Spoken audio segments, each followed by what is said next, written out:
할렐루야. 2023년 새해가 되었습니다. 하나님의 은혜와 평강이 늘 함께하는 2023년 한 해를 보내기를 주님의 이름으로 축원합니다. 아멘. 사람들은 꿈을 가지고 살아갑니다. 어떤 사람은 건강을 회복하고 싶기도 하고요. 또 어떤 사람은 취직을 하고 싶어 합니다. 또 어떤 사람은 연애나 결혼 같은 걸 하고 싶기도 하고 또 여행과 같은 것을 하고 싶어 합니다. 다양한 꿈을 가지고 있죠.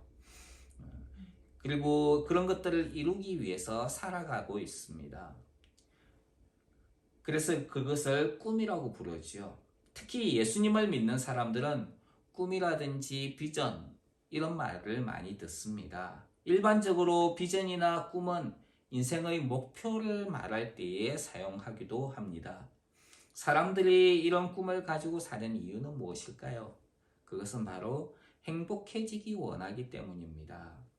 오늘 성경 말씀은 여수론이라는 존재를 향해서 이야기하고 있습니다. 여수론을 향하여 선포되어지는 말씀입니다. 일반적으로 구약 성경에서 여수론이라는 단어는 이스라엘을 가리킬 때에 사용되었습니다. 여수론이라는 말은 올바른 사람 혹은 의로운 사람이라는 뜻입니다.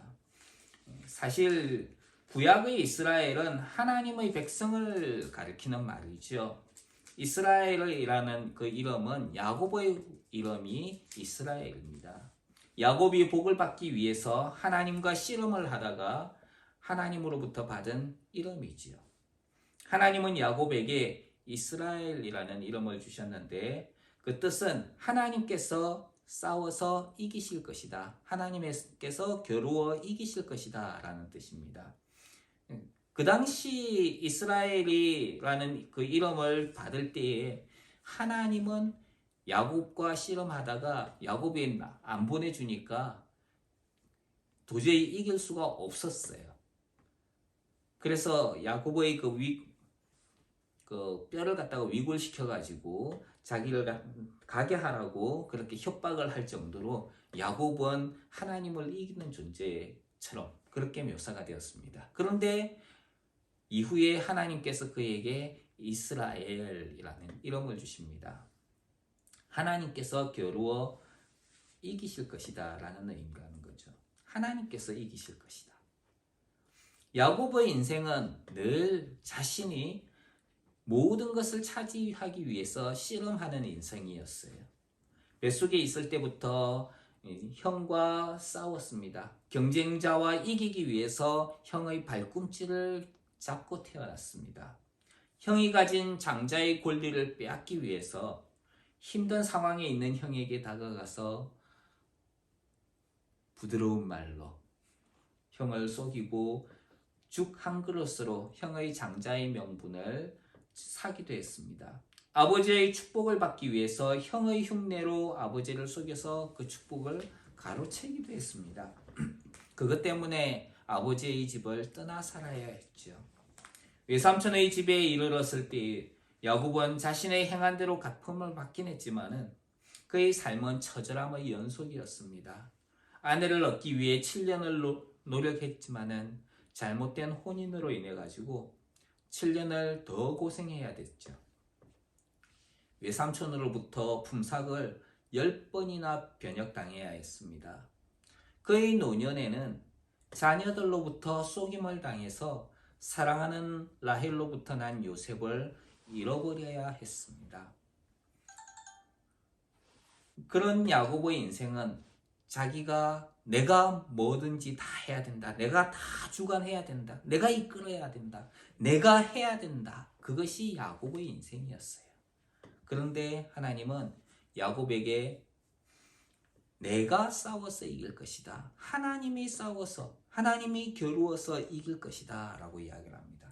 야곱의 인생이 내가 이길 것이다. 라고 하는 것이었다면 이스라엘이라는 이름을 주신 하나님은 아니야. 네가 아니라 내가 하는 거야. 하나님이 내가 하겠다라고 야곱에게 약속을 주신 것이지요.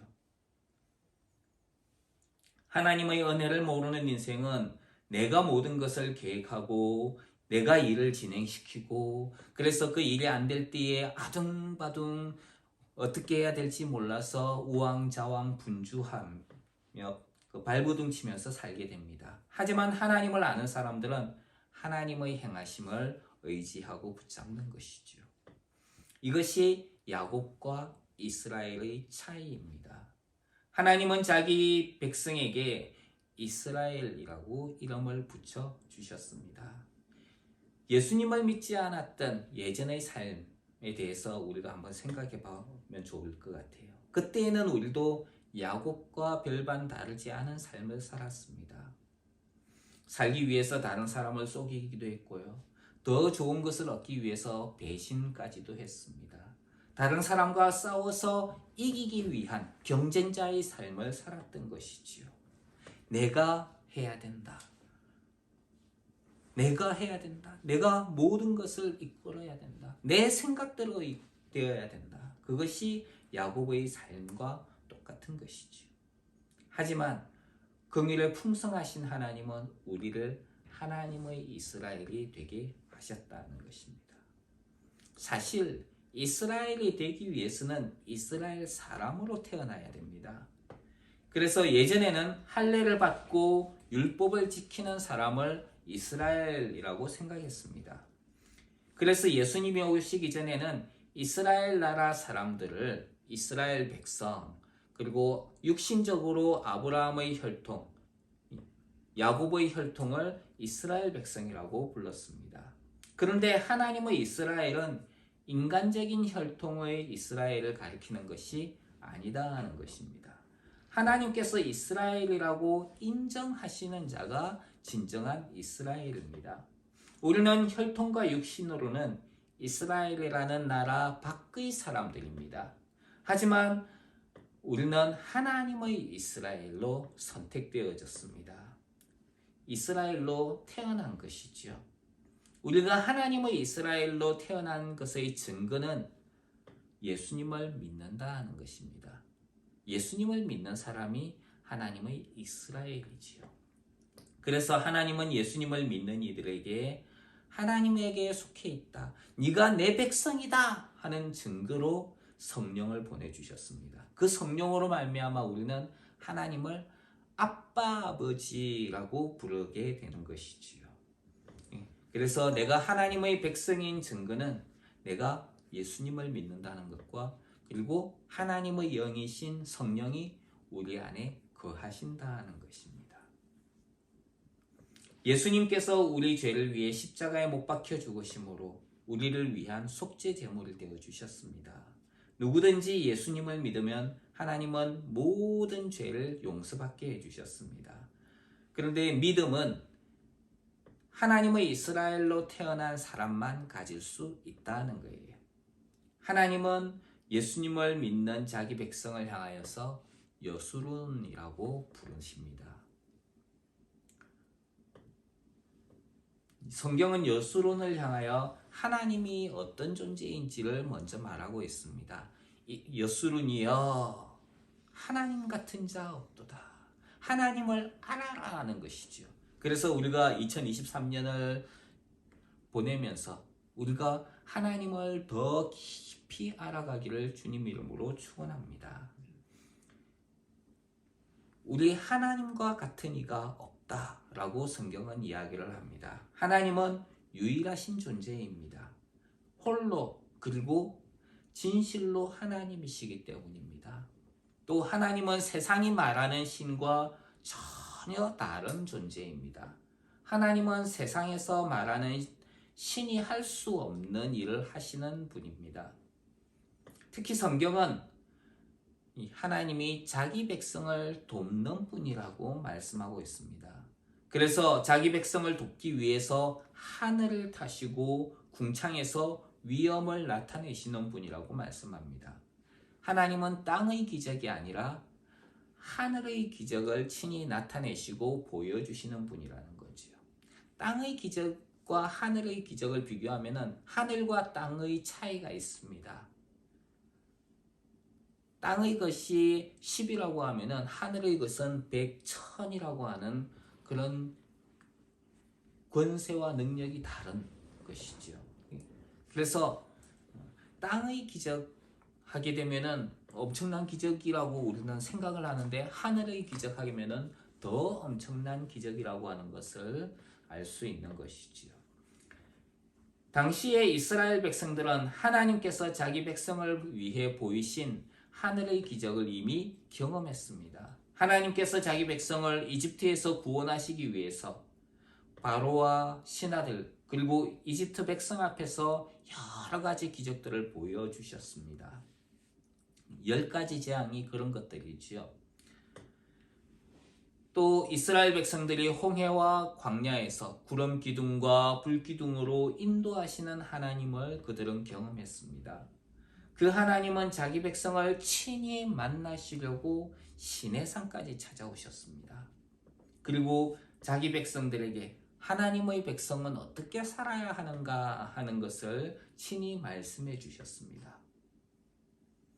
오늘날에도 하나님은 자기 백성 이스라엘을 위해 하늘의 기적을 베푸시는 분입니다. 하나님은 자기 백성을 구원하시기 위해서 친히 이 땅에 찾아오셨습니다. 이분이 예수님이시지요. 예수님은 하나님이시면서 하나님의 아들이십니다. 하나님은 아들을 통해 세상을 창조하셨어요. 예수님을 통해서 세상을 창조하십니다. 하나님께서 세상을 창조하실 때에 말씀으로 세상을 창조하시지요. 아들을 통해 세상을 창조하시고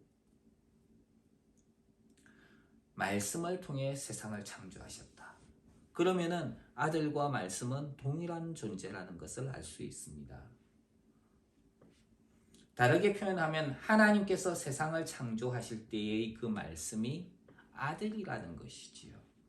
말씀이 육신을 입어 이 땅에 오신 기적을 나타내 주셨습니다. 하나님이 육신을 입고 이 땅에 오셨다는 거죠. 그래서 예수님은 참 하나님이면서 동시에 육신을 가진 참 인간이십니다. 예수님은 세상에서 하나님의 위엄을 드러내시는 것이죠.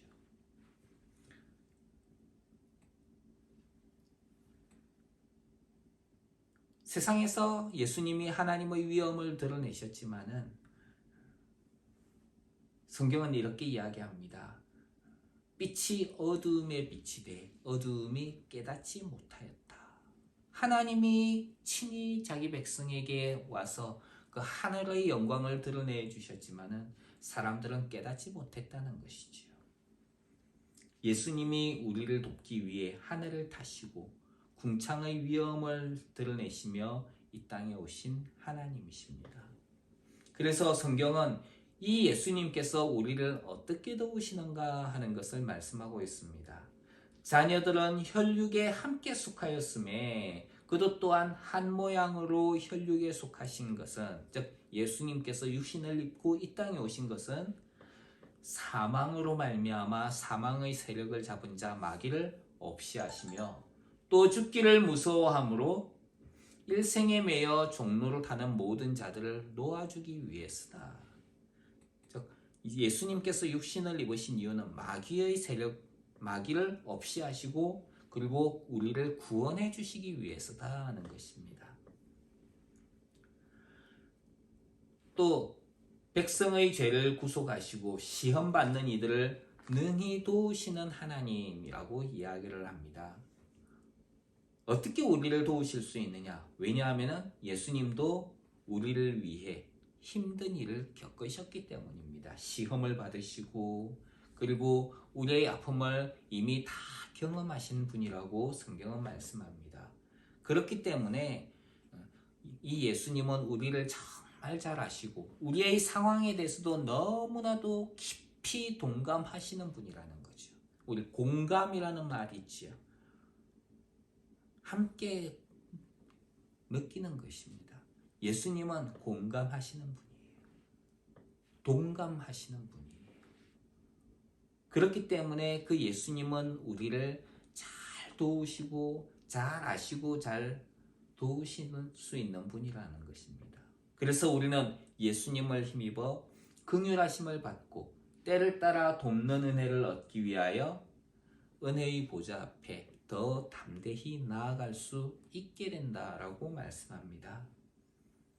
특히 예수님을 통해 하나님의 구원의 은혜를 얻은 우리는 우리에게 하나님의 은혜를 얻기 위해서 그 하나님의 은혜의 보좌 앞에 담대히 나아가라 라고 우리에게 이야기합니다. 계속해서 나아가라는 것이죠.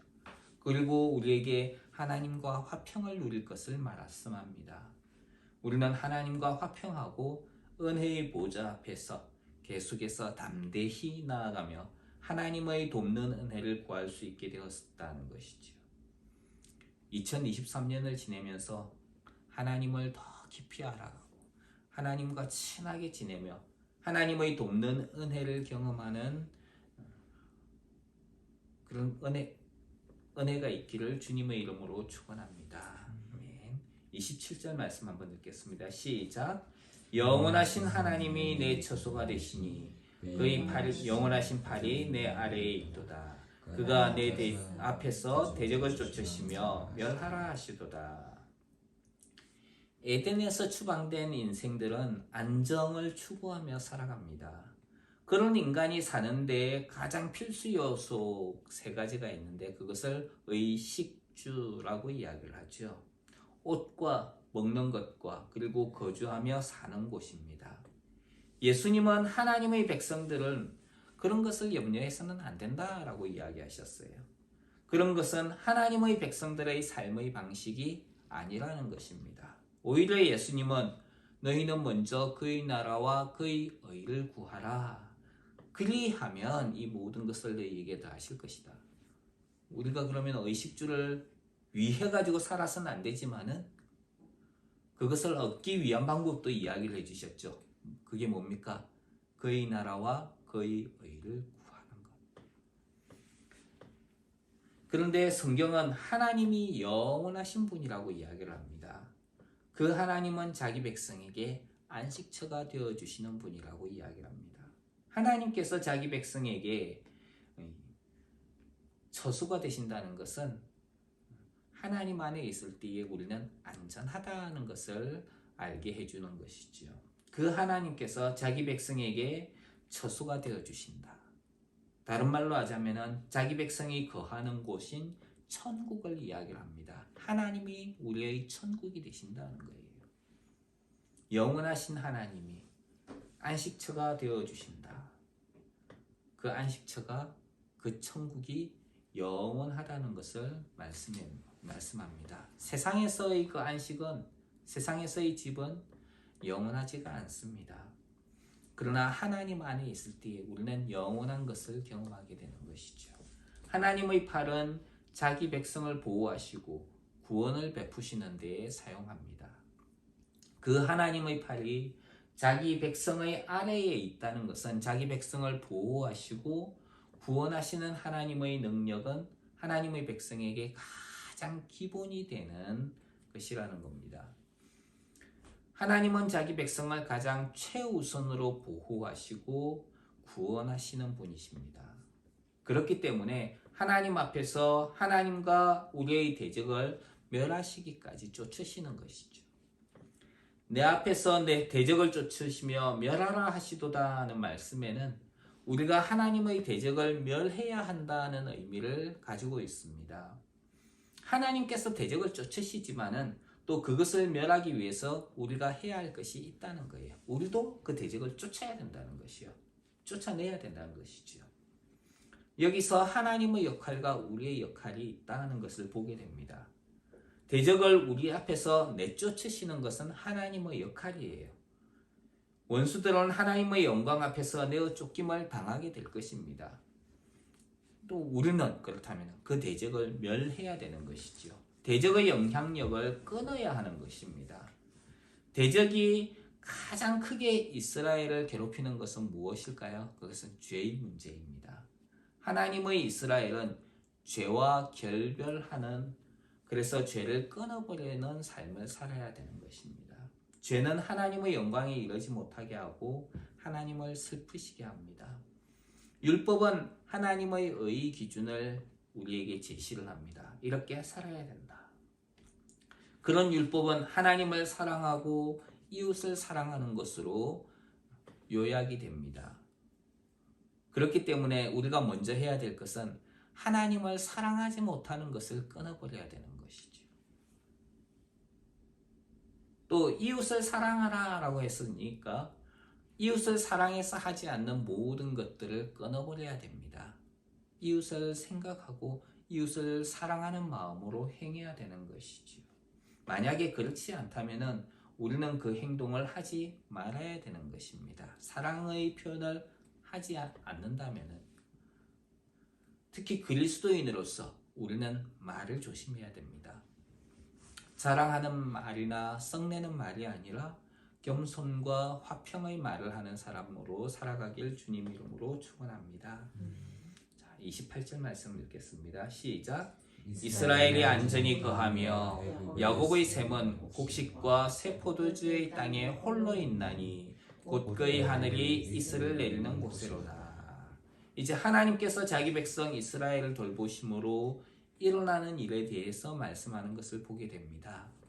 여기에 등장하는 말씀은 평강이라는 말로 표현할 수 있습니다. 하나님께서 자기 백성을 안전하게 거하게 하신다. 에덴에서 추방됨으로 잃어버린 안전이 있습니다.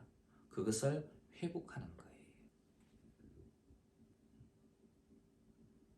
이것은 단순히 에덴을 회복하는 것을 말하는 것이 아닙니다. 에덴에서는 우리는 언제든지 죄를 범할 수 있는 늘 불안정한 상태에 있었어요.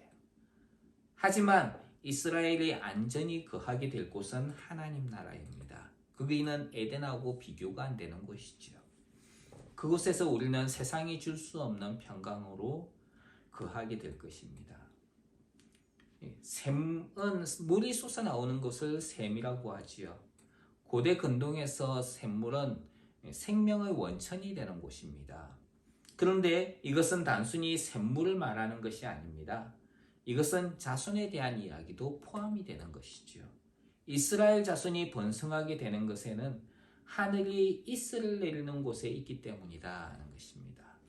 광야에서 하늘이 이슬을 내린다는 것은 생명체가 하루를 살아가는 데에 필수적인 것입니다. 광야의 생명체들은 밤사이에 내려서 머금은 이슬을 수분으로 공급을 받아서 살기 때문입니다. 그렇기 때문에 이슬이 없다는 것은 작은 은혜도 받지 못하는, 생명체가 살지 못하는 땅이라는 곳이 의미를 가지게 되는 것이지요. 그런데 야곱의 샘은 물도 솟아나지만은 하늘의 이슬도 내리는 곳이다 하는 거예요.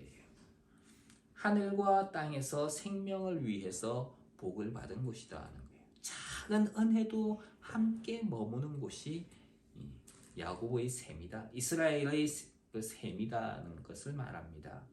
야곱의 샘물이 있는 곳은 곡식과 새 포도주의 땅이 있는 곳이라고 말을 합니다. 곡식은 먹을 것을 의미하지요. 새 포도주는 음료를 가리키기도 하지만은 포도주가 없다면은 그것은 기쁨이 없다는 것을 말하기도 합니다. 곡식과 새 포도주는 인생의 풍족함과 기쁨을 표현하는 것입니다. 그런데 그 풍족함을 누릴 수 있는 곳에 야곱의 샘이 있다는 거예요. 여러 사람이 한정된 자원을 사용하기 위해서는 부족하지요. 그런데 그 야곱의 샘은 홀로 그곳에 거한다라고 이야기를 합니다. 부족함이 없다는 것이지요. 풍성함을 풍족하게 누릴 수 있다는 것입니다. 이것이 이스라엘의 복입니다. 그래서 29절에 있는 말씀 한번 읽겠습니다. 시작. 이스라엘이여 너는 행복한 사람이로다. 여호와의 구원을 너같이 얻은 백성이 누구냐.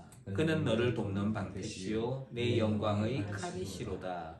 내 대적이 내게 복종하리니 내가 그들의 높은 곳을 밟으리로다. 여기 이스라엘이라는 이름 대신에 자기 이름을 넣어서 한번 다시 읽어보십시오. 자, 다시 한번 읽겠습니다. 시작. 민수여 너는 행복한 사람이로다. 여호와의 구원을 나같이 얻은 백성이 누구냐. 그는 나를 돕는 방패시요 내 영광의 칼이시로다. 내 대적이 내게 복종하리니 내가 그들의 높은 곳을 밟으리로다. 아멘. 성경은 그런 이스라엘을 향해서 어떤 사람이라고 이야기한다고요? 행복한 사람이라고 이야기합니다. 왜냐하면 그는 하나님의 구원을 얻은 백성이기 때문입니다. 성경은 하나님께서 이스라엘을 돕는 방패다라고 말씀합니다. 방패는 전쟁에서 적의 무기로부터 보호하는 기능이죠. 하나님께서 이스라엘을 도우시고 보호하시는 분이라고 이야기합니다. 또 하나님은 이스라엘에게 영광의 칼이라고도 말씀합니다. 칼은 전쟁에서 공격하기 위한 개인 무기입니다.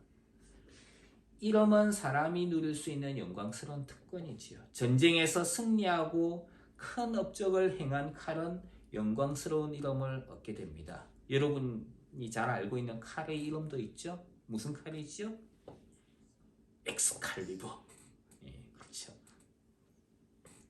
하나님께서 이스라엘 백성들에게 영광의 칼과 같은 분이다 라고 이야기를 합니다. 칼을 통해서 승리를 얻었듯이 하나님께서 대적으로부터 승리를 안겨주시는 분이라는 거죠. 대적에게 승리를 얻은 자는 대적을 자기 마음대로 할 수 있게 합니다. 진자는 이긴 자의 종이 되기 때문입니다. 패자는 그 목이 베어 죽임을 당하게 될 것입니다. 이긴 자는 패한 자의 목을 발로 밟게 될 것입니다. 죽지 않은 자는 이긴 자에게 포로가 되어서 종으로 살게 됩니다. 하나님으로 말미암아 이스라엘은 영광의 승리를 누리게 된다는 것입니다. 오늘 말씀을 다시 한번 보시기 바랍니다. 여수run이여 하나님 같은 자 없도다. 26절로 29절에 있는 말씀, 우리가 이 말씀을 다시 한번 읽어보면서 거기에 자기의 이름을 넣어서 다시 한번 읽어봤으면 좋겠습니다. 시작. 민수여 하나님 같은 자 없도다. 그가 나를 도우시려고 하늘을 타시고 궁창에서 위엄을 나타내시는도다. 영원하신 하나님이 나의 처소가 되시니 그 영원하신 팔이 내 아래에 있도다. 그가 내 앞에서 대적을 쫓으시며 멸하라 하시도다. 민수가 안전히 거하며 야곱의 샘은 곡식과 새 포도주의 땅에 홀로 있나니 곧 그의 하늘이 이슬을 내리는 곳에로다. 민수여 너는 행복자로다. 여호와의 구원을 나같이 얻은 백성이 누구뇨? 그는 나를 돕는 방패시요 나의 영광의 칼이시로다. 내 대적이 내게 복종하리니 내가 그들의 높은 곳을 밟으리로다. 이 말씀은 예수 그리스도를 믿는 하나님의 이스라엘에게 하나님께서 하시는 말씀입니다. 이 말씀을 기억하며 2023년 함께 하시는 하나님으로 말미암아 행복한 이스라엘의 은혜를 누리는 저와 여러분으로 살아가길 주님 이름으로 축원합니다. 아멘. 기도하겠습니다. 하나님, 우리가 2023년 하나님으로 말미암아 행복한 이스라엘의 은혜를 누리는 삶을 살아가게 하옵소서. 예수님 귀하신 이름으로 기도합니다. 아멘.